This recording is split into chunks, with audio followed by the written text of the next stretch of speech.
La litúrgia és molt important en la vida de l'Església. La distribució de les lectures al llarg del temps litúrgic fan que els fidels puguin seguir tota la història de la salvació, puguin endinsar-se amb la paraula de Déu i així puguin arribar a conèixer millor el que Déu ens vol dir en cada moment a cadascun de nosaltres. Fonamentalment hi ha dos períodes forts, l'Advent, que és la preparació pel Nadal, i llavors, òbviament, el Nadal, que és el moment en què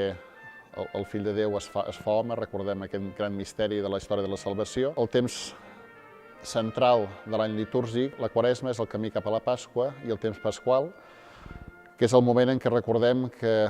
el Fill de Déu que es va fer home com nosaltres va vèncer la mort i ens fa participar de la vida eterna a través de la seva resurrecció. I la resta del temps litúrgic és el que s'anomena temps ordinari.